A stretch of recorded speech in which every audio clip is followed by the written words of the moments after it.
മമ്മൂട്ടിക്ക് എന്തു പറ്റി? നമ്മുടെ ചത്തപ്പച്ച പടം കണ്ടതിന് ശേഷം പലരും പല അഭിപ്രായങ്ങൾ പറയുന്നതിനിടയിൽ മമ്മൂട്ടിക്ക് എന്തു പറ്റി? മമ്മൂട്ടിക്ക് ഇപ്പം ഞാൻ തന്നെ പറയും, മമ്മൂട്ടിക്ക് ഒരു പഞ്ച് കുറവുണ്ട്. നമുക്കറിയാം 8 മാസത്തെ ഇടവേളയ്ക്ക് ശേഷം വന്നിട്ട് ഒരു 2-3 ദിവസത്തിനുള്ളിൽ അഭിനയിക്കുന്ന സിനിമയാണ് ചത്തപ്പച്ച.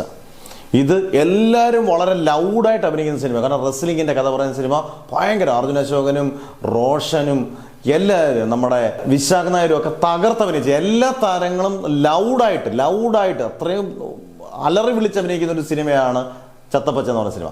അവിടെ വാൾട്ടർ എന്ന് പറയുന്ന ക്യാരക്ടറിനെ കാണിക്കുമ്പോൾ അത്രയും നമ്മൾ പഞ്ച് പ്രതീക്ഷിക്കും. മമ്മൂട്ടി എന്ന് പറയുന്ന നടൻ്റെ ഏറ്റവും വലിയ സ്ട്രെങ്ത് എനിക്ക് തോന്നിയിട്ടുള്ളത് ഒന്ന് ഡയലോഗ് ഡെലിവറിയും, 2 എവിടാന്ന് കൃത്യമായിട്ട് അറിയാം മോഡുലേഷനും ഒക്കെ. പക്ഷെ ഈ സിനിമയുടെ ഇൻട്രോ സൂപ്പറായിരുന്നു. മമ്മൂട്ടി ആകെ 10 മിനിറ്റ് താഴെയുള്ളൂ. ഇൻട്രോ സൂപ്പറായിരുന്നു. ആകെ ഒരു ഇമോഷണൽ കണക്ട് ഉള്ള ഒരു സീനുണ്ട് റോഷനായിട്ട്. സ്പോയിലറൊന്നും അല്ല, അത് നന്നായിട്ട് നമുക്കൊരു കണ്ണ് നിറയുന്ന രീതിയിൽ ചെയ്തിട്ടുണ്ട് മമ്മൂട്ടി. പക്ഷെ അവിടെ മട്ടാഞ്ചേരി സ്ലാങ്ങിൽ കുറച്ചുകൂടെ പഞ്ച് കൊടുക്കാൻ സാധിക്കാത്തത് ഒരു പക്ഷേ എനിക്ക് തോന്നിയത് ചിലപ്പം സ്പോട്ട് ഡബ്ബിങ് ആകാം. ഇതൊരിക്കലും ഈ പടത്തിനകത്ത് മമ്മൂട്ടിയെ ട്രോളാനോ ബാക്കിയുള്ള ഒരു സിനിമ പോലെ താരങ്ങളെ ട്രോളാനുള്ളതോ ഒന്നും സംഭവം കിട്ടത്തില്ല. കാരണം അങ്ങനൊന്നും മമ്മൂട്ടി ചെയ്തിട്ടില്ല. പക്ഷേ സൗണ്ട് വളരെ വീക്കായിട്ട് തോന്നി. നമുക്ക് ഒരു ക്ഷീണിച്ച ലുക്ക് തോന്നി. പിന്നെ കോസ്റ്റ്യൂം മമ്മൂക്കയുടെ ഇച്ചിരൂടെ ഗംഭീരമാക്കാമായിരുന്നു. കാരണം അങ്ങനെ ഒരു താരം, അങ്ങനെ ഒരാളാണ് വരുന്നതെങ്കിൽ കോസ്റ്റ്യൂം കുറച്ചുകൂടെ ഗംഭീരമാക്കാം. കോസ്റ്റ്യൂം ഇച്ചിരി ലൈറ്റായി പോയി.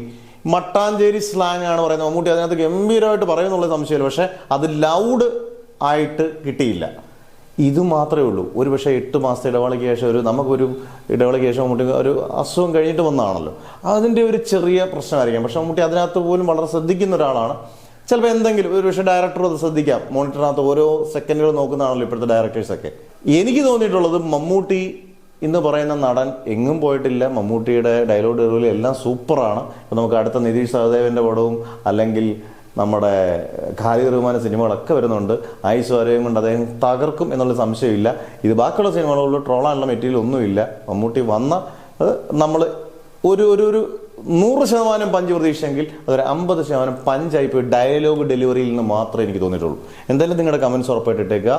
എന്തായാലും മസ്റ്റ് വാച്ച് ഇൻ തിയേറ്റേഴ്സ് ആണ്. ഒരു വട്ടം തിയേറ്ററിൽ പോയി കാണേണ്ട പടമാണ്. പ്രത്യേകിച്ച് റെസ്ലിംഗ് ഒക്കെ കാണാൻ ഇഷ്ടമുള്ളവർക്ക് അടിപൊളിയാണ്. ഗംഭീരമായിട്ട് മേക്ക് ചെയ്ത് വെച്ചിട്ടുണ്ട്. ഫസ്റ്റ് സംവിധാനമാണ് അദ്വൈത് നായർ.